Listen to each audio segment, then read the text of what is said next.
ಅಮ್ಮು ಏನಾಯ್ತು ನಿನಗೆ? ಯಾಕೆ ಹೀಗಿದ್ಯಾ? ಆದಿ ಅವಳನ್ನೇನೋ ಕೇಳ್ತೀಯ? ಕೈ ಮೇಲೆ ನೋಡು ಹೇಗೆ ಗುಳ್ಳೆಗಳೆದಿದೆ ಅಂತ. ಅವಳು ಕತ್ ನೋಡು ಎಷ್ಟು ಕೆಂಪಾಗಿದೆ. ಅಮ್ಮ ನನಗೇನೂ ಆಗಿಲ್ಲ, ನೀವು ಗಾಬರಿ ಆಗಬೇಡಿ. ಅಮ್ಮೋ ನೀನು ಏನೂ ಆಗಿಲ್ಲ ಅಂತ ಹೇಳಿದ್ರೆ ಸುಮ್ಮನೆ ಇರೋಕ್ಕಾಗತ್ತಾ? ಇಷ್ಟೆಲ್ಲ ಆಗಿರೋದನ್ನ ನೋಡಿದ್ಮೇಲೆ ನಮಗೆ ಗಾಬರಿ ಆಗದೆ ಇರುತ್ತೇನೆ.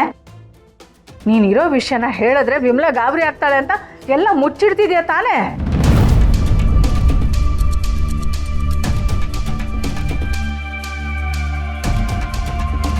ಇದೇನಿದು ಅದಕ್ಕೆ ಹೀಗಾಗಿದೆ? ಅಣ್ಣ ಯಾಕೆ ಏನೂ ಮಾತೇ ಆಡ್ತಾ ಇಲ್ಲ. ಈಗ ನಾನೇನಾದರೂ ಮಾತಾಡಿದ್ರೆ ಎಲ್ಲ ನನ್ನ ಮೇಲೆ ಕೋಪ ಮಾಡ್ಕೋತಾರೆ. ಏನು ಮಾಡೋದು? ಅಮ್ಮ ನೀನ್ ನೋವು ಅನುಭವಿಸ್ತಾ ಇರೋದು ನನ್ನಿಂದ ನೋಡೋದಕ್ಕೆ ಆಗ್ತಿಲ್ಲ ಪುಟ್ಟ. ಏನಾಯ್ತು ಅಂತ ಹೇಳು ಅಮ್ಮ. ಸಂಜೀವ್ ಅವರೇ, ನೀವ್ಯಾಕೆ ಸುಮ್ಮನೆ ಇದ್ದೀರಾ? ಅಕ್ಕಂಗೆ ಏನಾಯ್ತು? ನೀವೇನಾದರೂ ಹೊಡೆದ್ರಾ? ಇಲ್ಲ ಅದೇ ನಾನು ಹಾಗೆಲ್ಲ ಏನು ಮಾಡಿಲ್ಲ.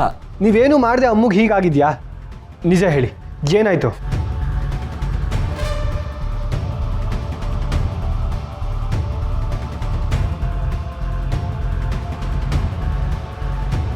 ನಾನಿಷ್ಟು ಕೇಳಿದ್ರು ನೀವು ಸುಮ್ಮನೆ ಇದ್ದೀರಾ ಅಂದರೆ ಖಂಡಿತವಾಗ್ಲೂ ನೀವೇ ಏನಾದರೂ ಮಾಡಿರ್ತೀರಾ.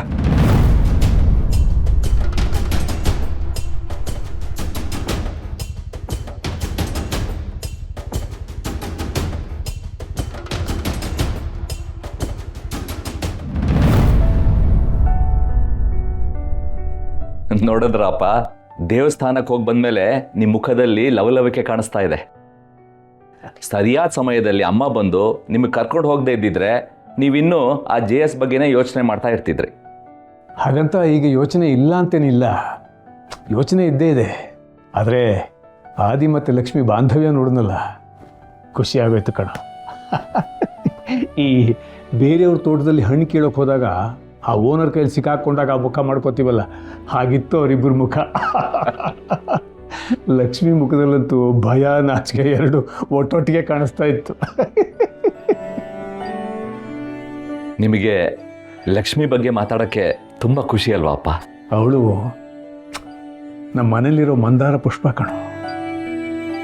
ಅವಳು ನಗ್ತಾ ಇದ್ದರೆ ಇಡೀ ಮನೆ ತುಂಬ ನಗು ಇರುತ್ತೆ. ಇವತ್ತು ದೇವಸ್ಥಾನಕ್ಕೆ ಹೋದಾಗ ನಾನು ಅವರಿಬ್ಬರು ಚೆನ್ನಾಗಿರಲಿ, ಜೀವನ ಪೂರ್ತಿ ಒಬ್ಬರನ್ನೊಬ್ಬರು ಅರ್ಥ ಮಾಡಿಕೊಂಡು ಸುಖವಾಗಿ ಸಂಸಾರ ಮಾಡಲಿ ಅಂತ ದೇವರಲ್ಲಿ ಪ್ರಾರ್ಥನೆ ಮಾಡ್ಕೋತಾ ಇದ್ದೆ. ಆದರೆ ಆ ಭಗವಂತ ಇಷ್ಟು ಬೇಗ ನನ್ನ ಪ್ರಾರ್ಥನೆಗೆ ರಿಸಲ್ಟ್ ಕೊಡ್ತಾನೆ ಅಂತ ನನಗೆ ಗೊತ್ತಿರಲಿಲ್ಲ. ಆದರೆ ನಿನ್ನ ಹೆಂಡತಿಗೆ ಲಕ್ಷ್ಮಿ ಬಗ್ಗೆ ಇನ್ನೂ ಅಸಮಾಧಾನ ಇದೆ.